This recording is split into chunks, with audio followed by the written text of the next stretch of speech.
آدم کو اپنا خلیفہ اور نائب بنانے کا اظہار کیا۔ مفسر علام اور مشہور مفسر علامہ سیوطی رحمت اللہ علیہ فرماتے ہیں کہ تمام کے تمام فرشتے آپس میں سرگوشی کرنے لگے۔ کون تھے؟ جبرائیل بھی ہیں، میکائیل بھی ہیں، اسرائیل بھی ہیں، اسرافیل بھی ہیں، اور تمام فرشتے ہیں، وہ آپس میں سرگوشی کرنے لگے کہ اللہ رب العزت جس مخلوق کو پیدا کرنا چاہتے ہیں وہ مخلوق ہم سے زیادہ علم والی نہیں ہوگی۔ ہم نے اللہ کی قدرت کو دیکھا ہے، اللہ کے عجائبات کا نظارہ کیا ہے، وہ فرشی مخلوق ہوگی، وہ عرضی مخلوق ہوگی، وہ زمینی مخلوق ہوگی، اس کا علم ہم سے بڑا نہیں ہو سکتا۔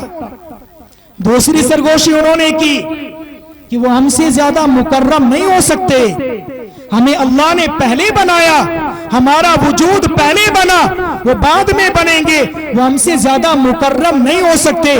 اللہ رب العزت نے آدم علیہ السلام کا پتلا بنایا اور پھر ایک وقت آیا کہ اس کے اندر روح ڈالی۔ آدم علیہ السلام انسانی شکل میں تیار ہو گئے، خون گردش کرنے لگا، بالکل صحیح سالم آدم علیہ السلام بن گئے۔ جو فرشتوں نے پہلی سرگوشی کی کہ آدم کا علم ہم سے بڑا نہیں ہو سکتا، انسان کا علم ہم سے زیادہ نہیں ہو سکتا، اللہ نے اس کا جواب دیا۔ قرآن نے اعلان فرمایا وَعَلَّمَ آدَمَ الْأَسْمَاءُ كُلَّهَا ثُمَّ عَرَضَهُمْ عَلَى الْمَلَائِكَةِ فَقَالَ أَنْبِئُونِي بِأَسْمَاءِ هَؤُلَاءِ إِن كُنتُمْ صَادِقِينَ۔ اللہ رب العزت نے آدم علیہ السلام کو تمام چیزوں کا علم دے دیا۔ جو چیزیں استعمال میں آتی ہیں، جو چیزیں استعمال میں اب سے بعد آ سکتی ہیں، ان تمام چیزوں کو سکھلا دیا۔ چمچ کیا ہوتی ہے، پلیٹ کیا ہوتی ہے، اور گلاس کیا ہوتا ہے، یہ تمام کی تمام چیزیں اللہ نے آدم کو سکھلائی۔ اور سکھلانے کے بعد فرشتوں سے کہا انبئونی باسماء ہؤلاء، ان چیزوں کے نام بتلاؤ۔ فرشتوں نے کہا قالوا سبحانک لا علم لنا الا ما علمتنا، فرشتوں نے کہا آپ کی ذات پاک ہے، ہمارے پاس صرف اتنا علم ہے جو آپ نے ہمیں دیا، اس کے علاوہ ہمارے پاس کوئی علم نہیں۔ فرشتوں نے تو یہ چیزیں دیکھی نہیں، انہیں کہاں سے معلوم ہوگا؟ چمچ، پلیٹ، کٹوری، فرشتوں کو کہاں سے علم ہوگا؟ فرشتوں نے کہا کہ اے اللہ ہم ان چیزوں کو نہیں جانتے۔ اللہ رب العزت نے آدم علیہ السلام سے مخاطب ہو کر فرمایا کہ اے آدم تم بتلاؤ۔ فرشتوں کے سامنے، اللہ رب العزت کے سامنے آدم نے تمام چیزوں کے نام گنوا دیے۔ اللہ رب العزت نے فرمایا میں نے تم سے پہلے ہی کہا تھا کہ جو چیز میں جانتا ہوں وہ تم نہیں جانتے۔ یہاں اللہ رب العزت نے فرشتوں کی اس سرگوشی کو ناکام ثابت کیا کہ تمہارے ذہن میں یہ بات تھی کہ انسان کا علم ہمارے علم سے اوپر نہیں ہو سکتا، دیکھو میں نے آدم کو بنایا اور اس کا علم تمہارے علم سے اوپر ہے۔ دوسرا، فرشتوں نے سرگوشی کی تھی کہ ہم مکرم ہیں، ہم باعزت ہیں، ہم سے زیادہ انسان مکرم نہیں ہو سکتا۔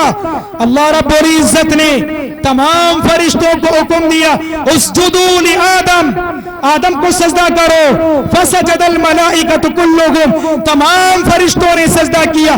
یہ سجدہ کون سا تھا اس تفصیل میں نہ جا کر کے تمام فرشتوں نے آدم کے سامنے سجدہ کیا۔ یہاں اللہ رب العزت نے آدم کی تکریم و تعظیم کو بڑھا دیا۔ تمام فرشتوں نے سجدہ کیا الا ابلیس، سوائے ابلیس کے۔ یہ ابلیس بھی جس کو اللہ نے آگ سے پیدا کیا، فرشتوں کے ساتھ رہا کرتا تھا، لیکن سجدہ کرنے سے انکار کر دیا اور اس نے کہا خلقتنی من نار وخلقتہ من طین، اے اللہ تو نے مجھے آگ سے بنایا اور اسے مٹی سے بنایا، میں بڑا ہوں، میری عزت زیادہ ہے، میں اس سے مکرم ہوں، بڑا چھوٹے کو سجدہ نہیں کر سکتا۔ جب اس نے یہ کہا تو اللہ رب العزت نے ابلیس کو رامدائے درگاہ کر دیا، ابلیس کو وہاں سے ملعون قرار دیا گیا۔ آدم کو سجدہ نہ کرنے کی بنا پر یہاں سے ابلیس کے ذہن کے اندر آدم کی دشمنی پیدا ہوئی، میری اور آپ کی دشمنی پیدا ہوئی۔ یہ دشمنی آج کی دشمنی نہیں، بڑی قدیم دشمنی ہے۔ اللہ رب العزت نے فرمایا وَلَا تَتَّبِعُوا خُطُوَاتِ الشَّيْطَانِ، اے لوگو، اے ایمان والو، شیطان کے نقش قدم پر نہ چلنا، إِنَّهُ لَكُمْ عَدُوٌّ مُّبِينٌ، وہ تمہارا بڑا دشمن ہے۔ لیکن بعض مرتبہ شیطان ایسا کام کرتا ہے، بظاہر ایسا لگتا ہے کہ یہ کام صحیح ہے، بظاہر ایسا معلوم ہوتا ہے۔ اسی کا ایک واقعہ ہے، حضرت معاویہ رضی اللہ تعالی، فجر کی نماز کا وقت قریب ہے، حضرت معاویہ سوئے ہوئے ہیں، شیطان ابلیس آیا اور آ کر کے معاویہ کو اٹھایا اور کہا کہ معاویہ بیدار ہو جاؤ، نماز فجر کا وقت ہو گیا۔ حضرت معاویہ رضی اللہ تعالی بیدار ہوئے، دیکھا مجھے اٹھانے کے لیے کون آیا، دروازہ بند ہے، میری خلوتگاہ کے اندر کون آ سکتا ہے؟ ابلیس سے پوچھا تم کون ہو، کیوں مجھے اٹھانے کے لیے آئے ہو؟ ابلیس کہنے لگا سوال و جواب کا وقت نہیں، نماز فجر کا وقت قریب ہے، نماز پڑھ لو ورنہ تمہاری نماز قضا ہو جائے گی۔ معاویہ کہنے لگے نماز تو پڑھوں گا، اللہ کا حکم تو پورا کروں گا، لیکن پہلے تمہیں یہ بتلانا ہوگا تم کون ہو، کہاں سے آئے ہو، کیوں مجھے اٹھایا ہے؟ اب یہ مجبور ہوا، اس نے کہا کہ میں ابلیس ہوں اور تمہیں نماز فجر کے لیے اٹھانے کے لیے آیا ہوں۔ حضرت معاویہ ہکے بکے رہ گئے کہ ابلیس اور ہمارا دشمن، دین کا دشمن، اسلام کا دشمن، قرآن کا دشمن، جو یہ چاہے پوری انسانیت تباہ و برباد ہو جائے، پوری انسانیت جہنم کے اندر چلی جائے، اور وہ ابلیس مجھے نماز فجر کے لیے اٹھانے کے لیے آئے، یہ بات ہضم نہیں ہوتی۔ حضرت معاویہ نے کہا کہ تو ابلیس ہے، تیرا کام تو یہ ہے، کوئی آدمی فجر کے وقت وہ بیدار ہونا بھی چاہے تو اس کو تھپ تھپاتا ہے، تو اس کو سناتا ہے۔ آپ نے بھی دیکھا ہوگا جب فجر کی نماز کا وقت ہوتا ہے اس وقت میں بڑی گہری نیند کا اثر ہوتا ہے، یہ شیطان کا اثر ہوتا ہے، شیطان اس کو تھپ تھپاتا ہے، سنانے کی کوشش کرتا ہے۔ حضرت معاویہ نے کہا ابلیس تیرا کام تو سنانے کا تھا، تو مجھے اٹھانے کے لیے کیوں آیا؟ وہ ابلیس کہنے لگا معاویہ میں جانتا ہوں میرا کام سنانے کا ہے، لیکن میں تجھے اٹھا کر کے ایک بڑا کام کر رہا ہوں۔ کیا کام کر رہی ہو؟ میں یہ کام کر رہا ہوں، اگر تم سوتے رہتے، اگر تم نماز فجر نہ پڑھتے، تمہاری نماز قضا ہو جاتی، تم اپنی اس نماز کو ادا کر لیتے، قضا پڑھ لیتے، نماز تمہارے ذمے سے اتر جاتی، اللہ کا فریضہ، اللہ کا حکم مکمل ہو جاتا۔ لیکن معاویہ تمہاری نماز کے قضا ہونے کی وجہ سے پورے دن تم اللہ کے سامنے روتے، گڑ گڑاتے اور استغفار کرتے اور اللہ سے دعا مانگتے، اللہ رب العزت تمہارے مرتبے کو اور زیادہ بڑھا دیتا۔ میں نے یہ چاہا کہ تم فجر کی نماز جماعت کے ساتھ پڑھ لو اور تمہارا مقام یہی رہے، اس سے اوپر نہ جائے۔ یا ایک بات اور ذہن میں رکھیں، کوئی آدمی رات کو سوئے، صبح فجر کی نماز کے وقت اٹھنے کا مکمل ارادہ اور اس نے اٹھنے کے انتظامات بھی کیے، موبائل تھا، الارم لگایا، قریب کوئی تھا، اس سے کہا کہ مجھے اٹھا دینا، لیکن اس کے باوجود انتظامات کرنے کے باوجود فجر کی نماز کے وقت اگر اس کی آنکھ نہ کھلی، نماز اس کی قضا ہو گئی، تو اللہ کی جانب، اللہ کے یہاں یہ بندہ باغی نہیں، یہ بندہ مجرم نہیں، یہ اللہ کا نافرمان بندہ نہیں۔ ایک حدیث کے اندر اللہ کے نبی ارشاد فرماتے ہیں رفع القلم عن ثلاث، تین بندوں سے اللہ نے قلم کو اٹھا لیا، یعنی ان سے مواخذہ نہیں ہوگا۔ عن صبی، ایک بچہ، چھوٹا سا بچہ ہے، ابھی بالغ نہیں ہوا، ابھی حد بلوغ کو نہیں پہنچا، اگر وہ کسی گناہ کے اندر مبتلا ہوتا ہے اللہ رب العزت اس کو سزا نہیں دیں گے، وہ اللہ کے یہاں مجرم نہیں، وہ اللہ کا باغی نہیں، اس لیے کہ ابھی اس کے اوپر احکامات فرض نہیں ہوئے۔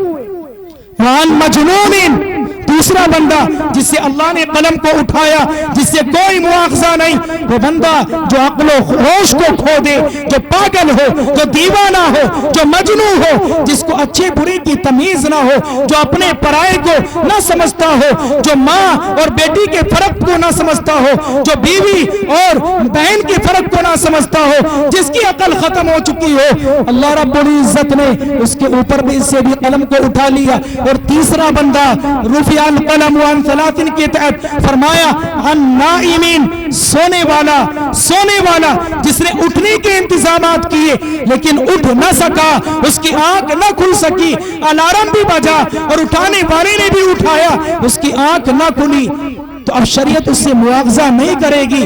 تو ابلیس نے کہا کہ معاویہ اگر تمہاری نماز قضا ہو جاتی، نماز تو تم پڑھ لیتے، اللہ تمہیں باغی اپنا نہ مانتا، تم اللہ کے مجرم نہ بنتے، لیکن تم اللہ سے فریاد کرتے، اللہ کے سامنے روتے، اللہ تمہارے مقام کو اوپر بڑھا دیتا۔ ادخلوا فی السلم کافہ، میں نے یہ آیت پڑھی، ادخلوا فی السلم کافہ، پورے اسلام کے اندر داخل ہو جاؤ، ایسا نہیں تھوڑا مانو تھوڑا چھوڑ دو، موقع چاہے جو بھی ہو، حالات چاہے جو بھی ہو، ہر ایک حالت کے اندر مکمل اسلام کو اپناؤ تو کامیابی ہے۔ اور اگر اپنی منمانی کی زندگی گزاریں گے، اپنے معاشرے کا حال دیکھیں، پورا معاشرہ تباہی اور بربادی کے دہانے پر۔